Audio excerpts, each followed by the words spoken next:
Yeah, of course.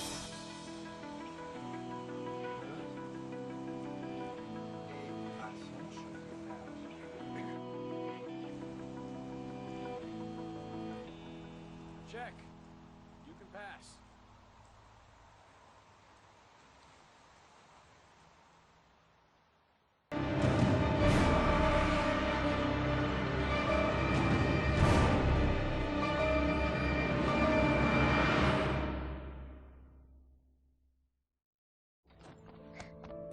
Hey, take it easy, you're gonna knock me over. So this is your big day, huh? Am I grown up now? 10 years old, that's not exactly grown up, but you're getting there. So, could you just give me a name for the camera? My name is Pascal Langdale. What is the text that was given to you? I have Norman, Jaden, and Ethan as well. Sean may be dead in a few hours. He wants to test me. He wants to punish me for Jason's death. I'm the one who should have died. I wanted to save him. I would have done anything to give my life for his, but I couldn't. Not a day goes by that I don't see his face. Now Sean has got nothing to do with that, nor do any of the other children. This has to stop. You've got to hand yourself into the police. Look, if I hand myself into the police, I lose all chances of finding Sean. They'll question me, but I won't be able to tell them anything because I don't know anything. I don't know what happened. Ethan, you may have killed those children. You don't know what you're capable of. You must hand yourself in. I have to save Sean at all costs. He may be a prisoner somewhere, and I'm the only one who knows where.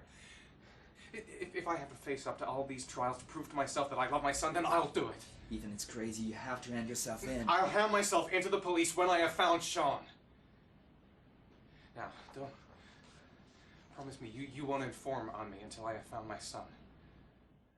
Recent report indicates that the police are now treating this as another kidnapping. Obviously, Hello there, time is running out sweetheart. fast for the What can I do investigators for trying you? to find the child. I'd like a I'm room. Michael Nettie for ICN. For you? Anything. That's for sure. I'm 25. I've been modelling for 5 years. I didn't mean to get into modelling at all. I was scouted on the street. I was shopping with my mum. The last time I saw him, he was watching a convoy of trucks going by.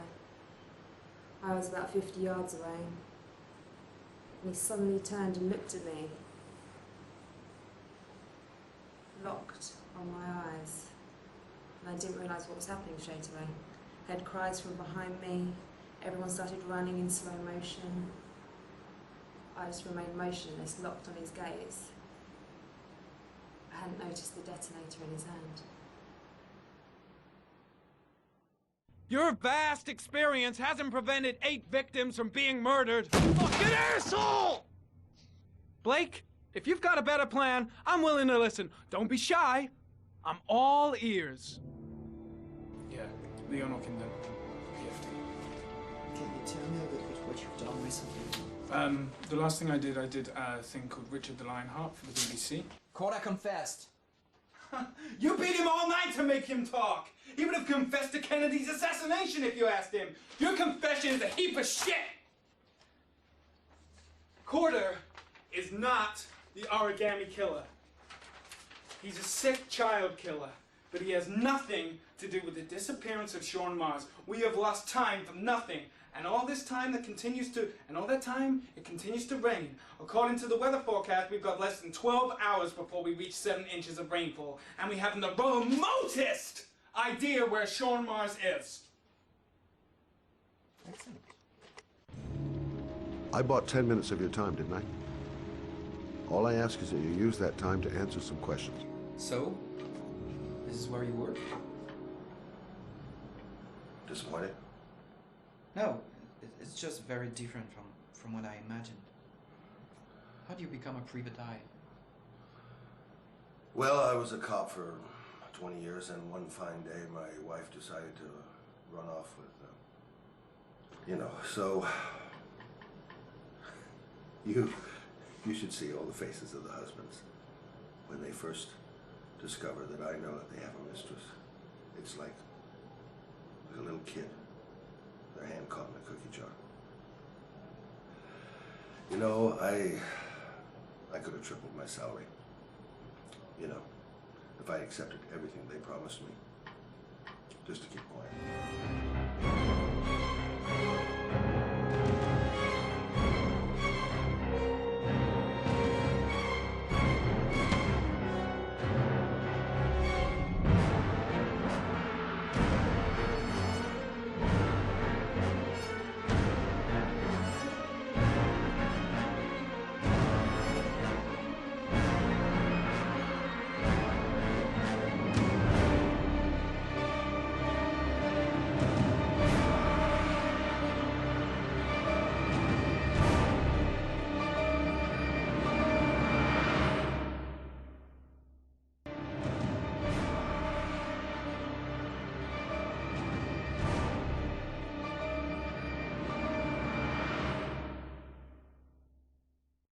In an experience like Heavy Rain, I believe the music plays a very, very important role, and we know that, but we rediscover that at each game. And actually, we believe that music is probably about 50%, if not more, of the impact of the images.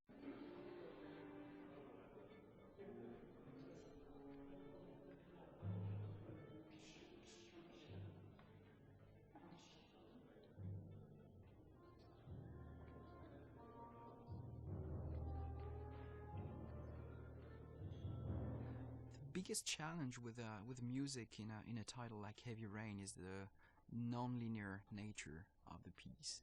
So many actors told us that it was like the work of 3 to 4 movies, and regarding the music, it's exactly the same. It's as much work as 3 to 4 movies because of the non-linearity of the game. So at the same time, you got big volumes to record, but at the same time, you want to keep the same intention, the same intensity, and the same emotion in every single track in the game. So that's what the focus has been so far, and I'm really pleased with the result. It was a bit, bit difficult at the beginning, but at the same time easy because I knew David before, so I know what he likes and what he doesn't like. So for me, it's a good start. When you already have a relationship with a director, you save time.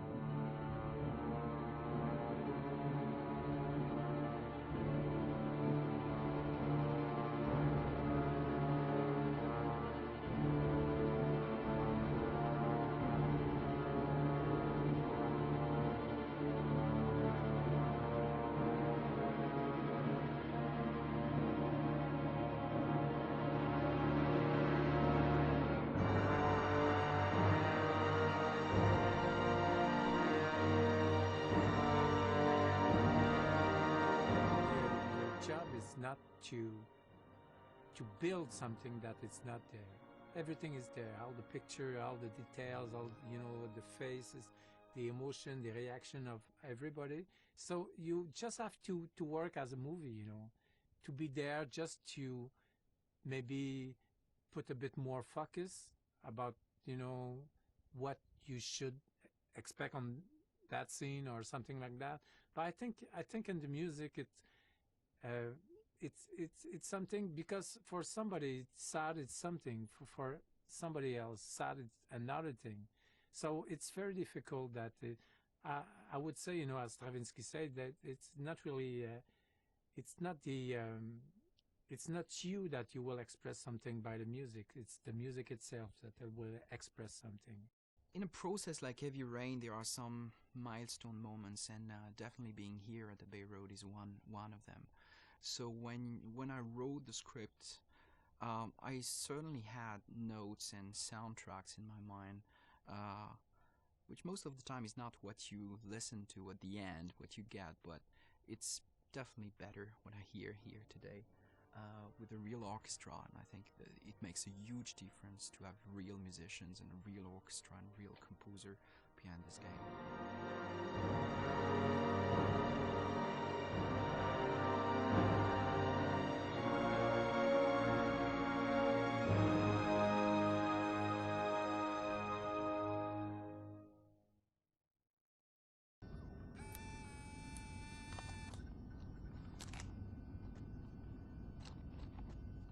ahead, take a seat. Can you give me your name and your age, please? My name is Mary Smith. I'm 24. Have you ever taken any acting lessons, Mary? Not really. I couldn't afford it, but I watch a lot of films and I learn so much by watching them. Have you shot anything recently? I've had a few bit parts, little things here and there, nothing very serious for the moment. I'm always too tall, too short, wrong hair. There's always something wrong with me. Okay, have you learned your lines? Yes. Let's get started. Mark it, please. Casting Heavy Rain, actress Mary Smith, take 1. And action. The first time I saw you, I knew you were the one. I thought these things only happened in the movies, you know? Pounding heart, the sweaty hands, and the shaky legs. I was coming out of the theater, and it started pouring heavy rain, so there I was, soaking wet, teeth chattering, freezing cold, and then you came up to me. You looked at me straight in the eyes, and you said, "Need an umbrella, miss?" You sent me flowers for weeks, and you said you'd love me forever. 3 months later, we were getting married. God, it sounds so stupid. It's such a corny romance. But real life, it never ends up being what you think it's going to be. You think it's going to be one big happy fairy tale. And then one day you wake up in an average little house, leading an average little life, and your real dreams are about paying the bills and maybe someday getting a bigger TV. And you realize that maybe that wasn't the life you were dreaming of. You realize maybe things could have been different. And maybe I actually could have lived with all of that, but then one day it all just stops. It starts with something small. A little lipstick on a collar, a few nights when you come home a bit late. At first I tell myself that I'm crazy, that you would never do such a thing. But just to ease my mind, one night I follow you as you leave the office. I follow you to the CD hotel where you meet the girl. And then my whole world falls apart.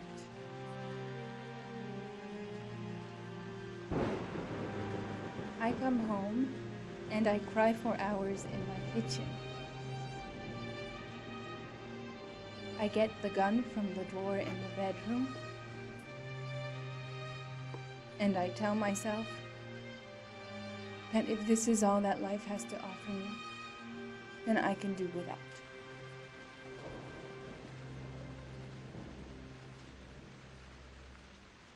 But then I change my mind. After all, I'm not the one who's cheating.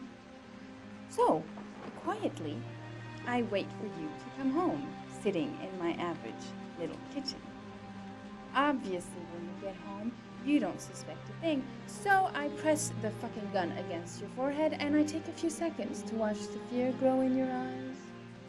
You tell yourself, she won't do it, she doesn't have the guts, she's just trying to teach me a lesson. But you are so wrong, honey.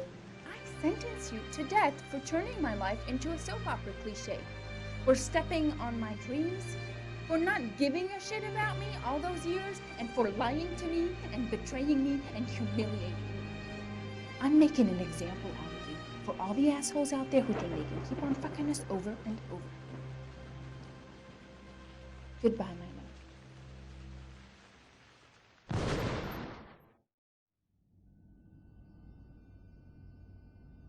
So, how was it? Very nice, very nice. You think I might stand a chance? Someone will get in touch with you and let you know. She wasn't too bad, huh? Doesn't matter, she's too tall for the part. Next!